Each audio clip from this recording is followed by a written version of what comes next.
नमस्कार दोस्तों, मैं केसी साहू सर आप सबका स्वागत करता हूं आपका ही अपना चैनल केसी सर के क्लासेस में। दोस्तों आइए आज मैं आपको 3x3 का गणित के जो पजल होते हैं, वर्ग पहेली जो होते हैं, उसको हल करना सिखाऊंगा। और ना केवल हल करना सिखाऊंगा दोस्तों, आज अगर आप इस वीडियो को पूरा देखते हो तो 100% आप भी इस वर्ग पहेली को चुटकियों में ही हल कर पाओगे। दोस्तों बहुत ही कम समय में इसको आप हल कर पाओगे। और एक बात और याद रखिए, उसके लिए आपको किसी प्रकार की जोड़ने और घटाने की आवश्यकता नहीं पड़ेगी, है ना। बस वो 3x3 का वर्ग पहेली होना चाहिए। और आज मैं आपको जो ट्रिक बताऊंगा, ध्यान दीजिए, मैं कोई फार्मूला नहीं बताऊंगा, किसी भी प्रकार के सूत्रों को याद करने के लिए नहीं बोलूंगा, मैं केवल आपको एक तरीका बताने वाला हूं। और याद रखिए, उस तरीका को आपको रटने की भी आवश्यकता नहीं है। एक ऐसा तरीका जो आज वीडियो देखो और आपको तरीका याद हो जाएगा। तो क्या कोई ऐसा तरीका भी हो सकता है कि हम वीडियो देखें और तरीका याद हो जाए? बिल्कुल दोस्तों, एक ऐसा तरीका है जिसके माध्यम से आज मैं आपको बताऊंगा, और न केवल बताऊंगा, आप भी इसको बहुत आसानी से सीख पाएंगे। और अपने दोस्तों से भी इस प्रकार के जो वर्ग पहेली है उसको आप उनसे हल करने के लिए बोल सकते हैं और आप उनको आश्चर्यचकित भी कर सकते हैं। तो आइए इस वीडियो को प्रारंभ करते हैं। तो दोस्तों इस वीडियो का एक तरीका होता है कि इस वर्ग पहेली में 9 खाने होते हैं और इस 9 खाने में सभी तरफ से हम जोड़े तो उनके संख्याओं का जो योग होता है वो हमेशा बराबर होता है। चाहे हम रो वाइज जोड़े या फिर कॉलम वाइज जोड़े, चाहे फिर विकर्ण में डायगोनल जोड़े, तो सारे प्रकार के जो योग होते हैं उसमें उत्तर एक ही आता है। जैसे हम इसको यदि रो वाइज जोड़े, है ना, पंक्तियों में जोड़े तो उसका योग एक ही आएगा। जैसे उदाहरण के लिए मैं ऐसा करना चाहता हूं कि यहां पर क्या लाऊं, मान ले जाए पंक्तियों में जोड़ने पर यहां पर आंसर 24 आए। इस प्रकार के हमें वर्ग पहेली बनाना है। इसका मतलब क्या है कि हम इनको सभी तरफ से जोड़ेंगे। जैसे इस पंक्ति में जोड़ेंगे तो 24 आना चाहिए, इस पंक्ति में जोड़ेंगे तो भी 24 आना चाहिए, है ना। और इसको हम इस प्रकार के विकर्णों में जोड़े, मतलब 1 2 3 इनको जोड़े या फिर 1 2 3 इनको जोड़े, तब भी उसका आंसर जो है कितना आना चाहिए, 24 ही आना चाहिए। तो इसको बहुत ही कम समय में, ध्यान दीजिए दोस्तों, इस वीडियो को बहुत ध्यान से देखिएगा, मैं आपको बहुत ही सरल तरीका बताने वाला हूं। इसके लिए आपको कोई रखने की आवश्यकता नहीं है। बस देखिए, उदाहरण के लिए देखिए, मुझे कोई एक प्रश्न दिया गया है इस प्रकार के और कहा गया है कि आप इस वर्ग पहेली को ऐसे हल करो कि सभी तरफ से 24 आए। तो इसको देखो, मैं बिना जोड़ घटाना के आपको हल करके बताता हूं कि कैसे होगा, ठीक है। तो उदाहरण के लिए यहां पर ऐसा दिया है तो मुझे इसको बनाना है। तो देखो, सब तरफ क्या आना चाहिए, 24। तो मैं इसको हल करता हूं, यहां पर भर देता हूं 8, यहां पर भर देता हूं 7, यहां पर भर देता हूं 9, ठीक है। यहां पर हो गया ये, यहां पर देखते हैं 5। अब देखिए, यहां पर भर देते हैं 6, यहां पर भर देते हैं 10, यहां पर भर देते हैं 12 और यहां पर भर देते हैं 4। तो दोस्तों इसको आप जोड़ के देख सकते हैं, कैसे भी जोड़े, है ना। जैसे देखो, 10 और 8 18, 18 और 6 24, राइट है। ये देखो 8 4 12, 12 और 12 24। आप कैसे भी जोड़े, 7 5 12 और 12 24। आप इसको ऐसे भी जोड़ सकते हैं, देखो 11 और 8 19, 19 और 5 कितना होता है 24। इसको ऐसे भी जोड़ सकते हैं, देखो यहां से 9 और 8 फिर 7, टोटल कितना होगा 24। तो दोस्तों इसको मैंने कैसे किया, है ना, बहुत ही सरल तरीके से करा। देखो यहां पर दिया हुआ है, मैं इसको भी बहुत आसानी से हल कर सकता हूं। उदाहरण के लिए इस प्रकार के प्रश्न दिए हैं और वो बोलता है कि हमें सभी तरफ से जब जोड़ें तो 18 प्राप्त होना चाहिए, ठीक है। तो इस प्रकार के जो वर्ग पहेली हैं, पजल जो है, इसको यदि हमें बनाना है तो सभी तरफ से जो योग है वो समान होने चाहिए। देखो पंक्तियों में जोड़ेंगे तो भी 18 आना चाहिए, ऊपर से नीचे मतलब कॉलम में जोड़े तो भी 18 आना चाहिए, और विकर्णों में जोड़े तो भी 18 आना चाहिए। तो इसके आंसर कैसे आएंगे, ये देखिए, इसका आंसर यदि मुझे बनाना हो, ठीक है, तो मुझे क्या करना है, इसका आंसर कितना आएगा दोस्तों, ध्यान दीजिएगा। यहां पर मैं भर दूंगा 6, है ना, यहां पर भर दूंगा 7, यहां पर भर दूंगा 9, यहां पर भर दूंगा 3। अब यहां पर देखो 6 है तो यहां पर भर दूंगा मैं 4, यहां पर भर दूंगा 8, यहां पर भर दूंगा 10 और यहां पर भर दूंगा 2, ठीक है। अब इनको आप आड़ी तिरछी कैसे भी जोड़ो, पंक्तियों में जोड़ो, कॉलम में जोड़ो या कर्णों में जोड़ो, विकर्ण में जोड़ो, तो आपको जो आंसर प्राप्त होगा वो 18 ही आएगा। यहां पर देखिए 10 और 5 15 और 15 और 3 18। देखो 6 4 10 8 18। यहां पर जोड़ सकते हैं 10 6 16 2 18। यहां से भी जोड़ सकते हैं 9 और 2 11 और 7 3 18। तो दोस्तों इस प्रकार आप कोई भी पजल को बहुत ही आसानी से बना सकते हैं। तो दोस्तों इसका तरीका क्या है? इसका बहुत ही सरल तरीका है, आप ध्यान दीजिएगा। आइए दोस्तों इसको मैं एक अन्य वर्ग पहेली करके बताता हूं ताकि आपको भी बहुत ही सरल तरीका से समझ आ जाएगा। आइए एक नया वर्ग पहेली बनाते हैं। आइए दोस्तों अब मैं आपको इस पजल को हल करने का एक बेहतरीन तरीका बताने वाला हूं। ध्यान दीजिए, वो तरीका इतना अच्छा है कि आपको उसको रटने की आवश्यकता भी नहीं पड़ेगी और याद भी हो जाएगा। जी हाँ दोस्तों, एक ऐसा तरीका जो आप वीडियो देखें, मैं आपको निश्चित रूप से बोल रहा हूं कि आज वीडियो आप देख लेते हो तो आपको ये तरीका बिल्कुल याद हो जाएगा। और दोस्तों एक चीज और बोलना चाहता हूं, यदि आपने हमारे चैनल को अभी तक सब्सक्राइब नहीं किया है तो प्लीज सब्सक्राइब कर दीजिएगा और बेल आइकन को प्रेस कर दीजिएगा, क्योंकि हमारे चैनल में एजुकेशनल वीडियो के साथ साथ इस प्रकार के वीडियो भी अपलोड किए जाते हैं जो मेमोरी पावर के लिए बहुत ही जरूरी होता है। तो आइए इसको हम सीखते हैं। तो दोस्तों मान लीजिए हम कोई एक संख्या लेते हैं जिसमें समस्त संख्याओं का योग 39 आना चाहिए। ठीक है, मतलब हम कैसे भी तरफ से जोड़े, है ना, वर्गों में जोड़े, ऊपर से नीचे जोड़े, स्तंभ में या फिर पंक्तियों में जोड़े, तो उसका योग जो है 39 आना चाहिए। या फिर यदि हम उसको किस में जोड़े, विकर्ण में जोड़े ऐसा, तब भी उसका जो आंसर है वो 39 आना चाहिए। तो इसके लिए हम क्या करेंगे, आप दोस्तों केवल इस ट्रिक को सीखिए, क्योंकि जब आप अपने मित्रों को इस प्रकार के प्रश्न दोगे तो बहुत मजा आने वाला है। तो इसके लिए क्या करना पड़ेगा, हम लोग अक्सर देखते हैं कि इसमें बहुत सारे संख्या को भर के देता है। मैं तो आपको यह बताने वाला हूं कि इसमें कोई एक संख्या दिया हो तब भी आप सारे संख्याओं को भर सकते हो। इतना बेहतरीन ट्रिक है। तो उसके लिए क्या करना पड़ेगा, ध्यान दीजिएगा, जो संख्या दिया रहेगा, मतलब जितना लाना है योग करके, है ना, जैसे मुझे 39 लाना है तो आपको उसी संख्या को पकड़ना है। ठीक है, जैसे मुझे 39 लाना है तो मुझे क्या करना है, 39 को 3 से भाग देना है। ध्यान दीजिए, कोई भी संख्या हो वो 3 से भाग जाना चाहिए। यहां पर जो संख्या आए वो 3 से भाग जाएगा ही जाएगा, तभी इस प्रकार के पजल बनते हैं। क्योंकि इसमें देखो 3 खाने होते हैं, 1 2 3 और 3 तिया 9, मतलब पंक्ति में भी 3 और कॉलम में भी 3 होता है, इसलिए इसको 3 से भाग देना चाहिए। यदि ये 3 से भाग जाता है, 3 से भाग जाएगा ही, तो 3 से भाग दे देना। तो 3 से जितना भाग जाएगा तो भाग देते हैं 3 से, तो कितना बढ़ जाएगा, ये 13 आएगा। ठीक है, अब ये एक बात और ध्यान देना है, ये जो संख्या होता है वो बीच में आता है। ठीक है, ये देखो, अब ये संख्या सम होगा या फिर विषम होगा। ध्यान दीजिए, यदि ये वाला संख्या देखो एक सम हो सकता है या फिर विषम हो सकता है, मतलब भाग देने के बाद जो संख्या है वो या सम हो जाए या फिर विषम हो जाए, जैसे अभी हमने ऊपर उदाहरण में देखा था।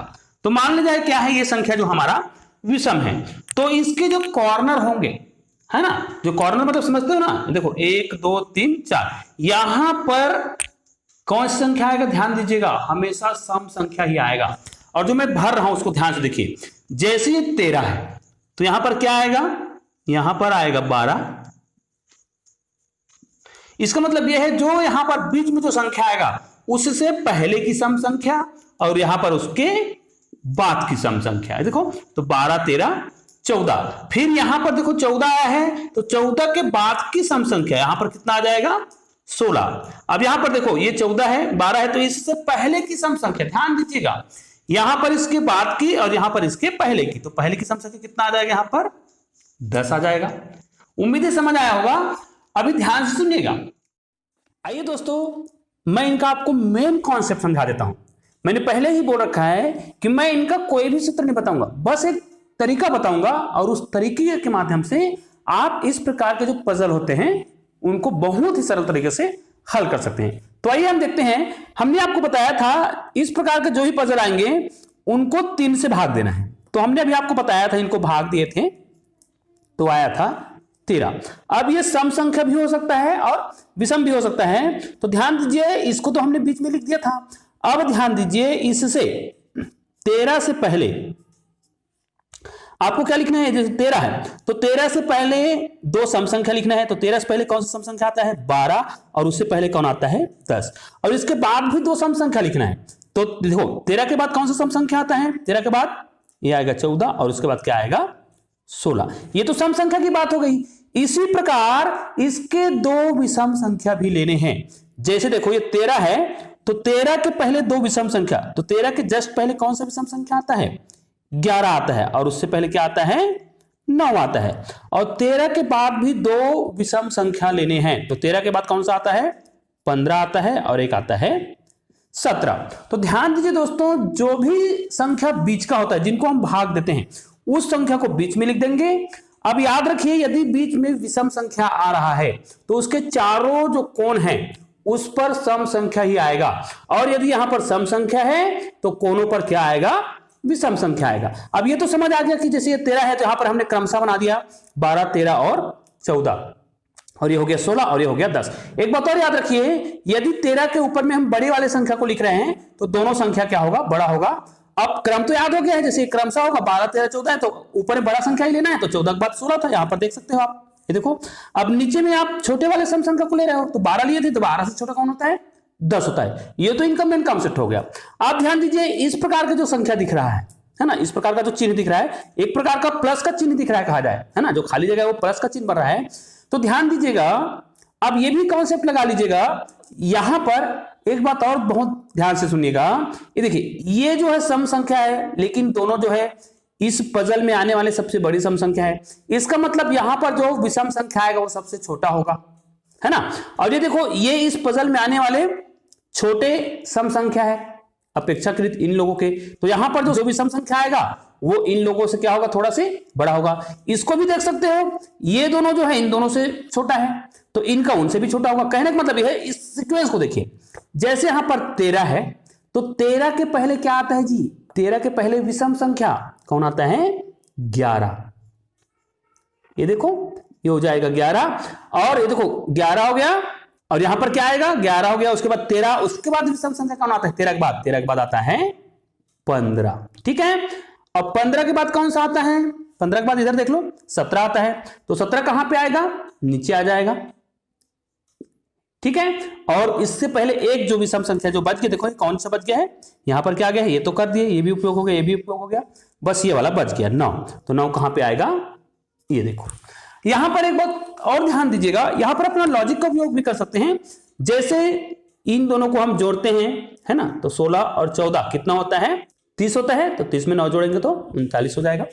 उसी प्रकार इनको भी आप देख सकते हो, है ना। तो आप लोग याद रखिएगा कि यहां पर जो सम संख्या आ रहा है, इसको तो डायरेक्ट कर भी सकते हैं, इन दोनों को जोड़ के इनको जोड़ के ऐसा भी कर सकते हैं, लेकिन मैंने बताया था कोई जोड़ने घटाने की आवश्यकता नहीं है, तो इस प्रकार हम इसका उपयोग कर सकते हैं। देखो 12, 13, 14, उसके बाद 16, उसके बाद यहां पर 10। अब यह सीक्वेंस हर बार लागू होगा, चाहे वो कोई भी संख्या क्यों ना हो। बस याद रखिए, ये जो संख्याओं का जो योग होता है वो हमेशा 3 से भाग जाने चाहिए, तभी इस पजल का उपयोग कर सकते हैं। आइए मैं आपको एक और उदाहरण के माध्यम से समझाने का प्रयास करता हूं। मान लीजिए दोस्तों, मैं यहां पर चाहता हूं कि प्रत्येक संख्याओं का ये योग जो है वो 51 आए। ठीक है, मतलब प्रत्येक कॉलम में यदि उनको जोड़े या पंक्तियों में जोड़े तो उसका जो योग है सभी तरफ से कितना आना चाहिए? 51 आना चाहिए। इधर भी हम उनको विकर्णों में जोड़े डायगोनल में, तब भी उसका योग जो है 51 ही आए। इधर जोड़ेंगे तब भी उसका योग 51 ही आए। ऐसा संख्या हम लेना चाहते हैं कि सब तरफ से योग कितना आ जाए? 51 ही आए। ठीक है, अब मान लीजिए आप अपने मित्रों को यह गणित बना के देना चाहते हो, तो आप क्या करोगे? कोई भी एक संख्या क्या कर दोगे? यहां पर लिख के दे दोगे। यहां पर कोई भी एक संख्या लिख दोगे, आपको पता है कि कहां से कौन सा स्टार्ट होगा। जैसे आपको पता है कि ये देखो, अब मेरा सबसे पहला फार्मूला कौन सा है? फार्मूला की तो आवश्यकता नहीं है, बस एक ट्रिक है। इनको यदि हम 3 से भाग दें तो कितना आ जाएगा? 17 या 51। अब हमको पता है कि 17 जो है बीच में आएगा पक्का, लेकिन आपको अपने मित्रों को यदि गणित बनाना देना है तो यहां पे 17 भर के दे सकते हो और बोलो कि सब तरफ योग आया, ऐसा संख्या भर के बताओ, ऐसा भी बोल सकते हो। या फिर आपको पता है कि यहां पर 17 है तो निश्चित रूप से यहां पर क्या आएगा? अब यदि यहां पे 17 है, यहां पर विषम संख्या है तो यहां पर क्या आएगा? सम। और यहां पर अगर सम है तो यहां पर क्या आता है? विषम। तो देखो यहां पर 17 आएगा तो मुझे अपने दोस्तों को देना है, तो मैं यहां पर 17 ना भर के यहां पर क्या भर दूंगा? 16 भर दूंगा, और बच्चों को दे दूंगा कि आप इस पजल को भर के बताओ। अब आपको पता तो हो गया है कि भरना कैसे है ना। तो इस प्रकार आप अपने मित्रों को इस प्रकार की पजल दे सकते हो। अब इसको भरेंगे कैसे? तो अब निश्चित रूप से हमको पता है, यहां पर तो निश्चित रूप से 17 आएगा, यहां पर क्या आएगा? 18, तो पता है 16, 17, 18। अब 18 से पहले सम संख्या कौन सा है? क्योंकि हमको पता है ना, यदि बीच में विषम संख्या हो तो कॉर्नर में सम संख्या आता है। तो यहाँ पर 16 है, यहाँ पर 17 है, तो यहाँ पर 18, तो यहाँ पर क्या आएगा 20 आएगा। और 16 के पहले क्या आता है 14, तो यहाँ पर 14 आएगा। अब देखो ये क्या है, विषम संख्या है, तो इस रो में विषम ही आता है। दोस्तों इस प्रकार के जो चिन्ह दिख रहा है, इसमें यदि ये विषम है तो यहां पर आने वाले संख्या भी क्या होते हैं, विषम होते हैं। याद रखिए, आपको ध्यान देना है, यदि यहां पर सम संख्या है तो कॉर्नर में विषम आएगा, यहां पे विषम है तो कॉर्नर में सम आएगा, और इस रो में वही उसी प्रकार की संख्याएं आता है जिस प्रकार की संख्या यहां पे होता है। जैसे यहां पे विषम है तो यहां पे विषम आएगा, यदि यहां पे सम है तो यहां पे क्या आएगा, सम ही आएगा। ठीक है, अब देखते हैं कि यहां पर अगर क्या है 17 है, तो 17 के पहले दो विषम संख्या कौन कौन से हैं। तो 17 के पहले दो विषम संख्या, एक तो होता है 15, और 17 के बाद क्या होता है 19, और 19 के बाद का विषम संख्या क्या है, ये होता है 21, और 15 के पहले का विषम संख्या क्या होता है 13। ठीक है, इस प्रकार आप इन सब संख्याओं को जोड़ेंगे तो निश्चित रूप से आपको 51 प्राप्त होगा। आप चाहे तो इसको किसी भी तरीका से जोड़ सकते हैं। ठीक है, तो दोस्तों इस प्रकार आप बहुत सारे गणित बना सकते हैं। आइए दोस्तों, मैं आपको एक और बेहतरीन उदाहरण के माध्यम से समझाने का प्रयास करता हूं, उसके बाद आप इन सभी प्रश्नों को खुद ही बना सकते हैं और अपने दोस्तों के बीच आप पॉपुलर भी हो सकते हैं और आपको बहुत मजा आएगा। तो आइए एक और गणित बना के देखते हैं। आइए दोस्तों, अब मैं आपको एक ऐसा उदाहरण बताऊंगा जिसको भाग देने पर सम संख्या है। इसका मतलब यह है कि बीच में यदि सम संख्या आ जाए तो हम कैसे बनाएंगे। तो मान ले जाए कोई ऐसी संख्या जिनका सभी तरफ से यदि हम जोड़े तो उनका योग मान ले जाए कितना आता है 78 आता है, 78 आता है। तो इस प्रकार के संख्या आना चाहिए, मतलब हम सब तरफ से उनको जोड़े तो उनका जो योग है वो 78 ही आए। तो ऐसा करने के लिए हमें क्या करना है, ठीक है, तो मैंने बता तो रखा है, तरीका तो वही है। जिस संख्या को, मतलब जितना योग आपको लाना है उसको हमेशा क्या करना चाहिए, 3 से भाग दे देना चाहिए। तो कितना आ जाएगा, ये हो जाएगा 26।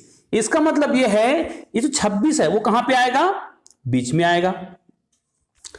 अब ध्यान दीजिए दोस्तों, हमें पता है कि यहां पर यदि 26 है तो चारों कोण पर क्या आएगा, विषम संख्या आएगा, क्योंकि यहां पे सम हो तो कोने पर विषम संख्या आता है, यहां पे विषम है तो यहां पर क्या आता है, सम संख्या। अब हमें यह भी पता है कि 26 के पहले दो सम संख्या और 26 के बाद की दो सम संख्या ये लेना है, और 26 के पहले के दो विषम संख्या और इसके बाद के दो विषम संख्या भी लेने हैं। और वो कहां कहां पे आएगा ये तो बता दिया गया है। यदि ये सम है तो इसके पहले के जो विषम संख्या है वो कॉर्नर पे आएगा। तो देखो ये 26 है तो यहां पर क्या आएगा, विषम संख्या के रूप में 25 आएगा। तो ये 25 है, ये 26 है, और ये क्या हो जाएगा 27। ठीक है, अब 27 के पहले विषम संख्या कहां आए, इसी लाइन में आएगा, तो यहां पर आ जाएगा 29। अब 25 के पहले का विषम संख्या कहां पे आएगा, यहां पर आएगा, तो ये क्या आएगा, ये हो जाएगा 23। ठीक है, अब ध्यान दो, इस लाइन में जो लाइन बच गया है, जो एक प्रकार का प्लस का आइकॉन बनाता है, प्लस का चिन्ह बनाता है, वहां पे क्या आता है, यहां पर देखो ये सम है, तो मैंने बताया ना यदि ये सम है तो इस जगह में सम संख्या ही आता है। ये ट्रिक है, ये कोई फार्मूला नहीं है, बस एक ट्रिक है। अब देखो यहां पे 26 है तो 26 के पहले का सम संख्या 24 और 26 के बाद की सम संख्या 28। नीचे में क्या आएगा, 28 के बाद की सम संख्या मतलब 30, और ऊपर में आएगा तो 24 के पहले का सम संख्या मतलब 22। अब आप इसको चाहे वर्गों में जोड़ो, पंक्तियों में जोड़ो या फिर वर्गों में जोड़ो, इसका जो आंसर है वो 78 ही आएगा सभी तरफ से। चाहे तो आप इसको डायगोनल भी जोड़ सकते हैं। तो इस प्रकार दोस्तों आप लोगों ने देखा कि इस प्रकार के वर्ग पहेली को हम बहुत ही सरल तरीके से बिना फार्मूला के हल कर सकते हैं। तो दोस्तों आइए मैं आपको एक गणित देता हूं, उस गणित को आप लोग जरूर बनाइएगा और मुझे कमेंट करके अवश्य बताइएगा। दोस्तों आइए दोस्तों, आपको मैं एक ऐसा गणित दे रहा हूं, अगर आपने आज का मेरा पूरा वीडियो देखा है दोस्तों, तो निश्चित रूप से इस पजल को आप सीख गए हैं। अब यदि इसमें कोई भी संख्या नहीं लिखा हो और वो ये बोले कि सभी तरफ से योग इतना आना चाहिए, तो आप इस पजल को भर के बताओ, तो आप निश्चित रूप से इस पजल को बहुत ही आसानी से भर सकते हो। मैं ये बोलता हूं कि सभी तरफ से जो योग है वो 99 आना चाहिए, बस सब तरफ से योग जो है 99 आना चाहिए। और यदि मैंने यहां पर कोई भी संख्या नहीं लिखा है तब भी आप इस पूरे संख्याओं को भर के बता सकते हो। तो दोस्तों इस गणित को आप लोग भर के बनाइएगा और मुझे कमेंट करके अवश्य बताइएगा कि आपसे ये पजल बना कि नहीं बनेगा। निश्चित रूप से आपसे ये पजल बन जाएगा, मुझे उम्मीद है। और दोस्तों यदि आपको ये वीडियो पसंद आया है तो प्लीज इस वीडियो को लाइक कीजिएगा और अधिक से अधिक बच्चों तक शेयर भी कीजिएगा, क्योंकि इस प्रकार के पजल बनाने में बहुत मजा आता है। और आप अपने दोस्तों को भी इस प्रकार के पजल बनाने के लिए कह सकते हैं। आप अपने मन से कोई भी संख्या बना लीजिए और बोलिए इसका योग इतना आना चाहिए, और आप यहां पर कोई भी संख्या भर के भी दे सकते हो। मैंने आपको ब्लैंक दिया है, फिर भी आप इस जो पजल है उनको भर के बनाइएगा। ठीक है, तो चलिए इसको बनाइए और मुझे कमेंट करके बताइएगा। दोस्तों मिलते हैं एक और बेहतरीन वीडियो के साथ, तब तक के लिए नमस्कार। जय हिंद, जय भारत।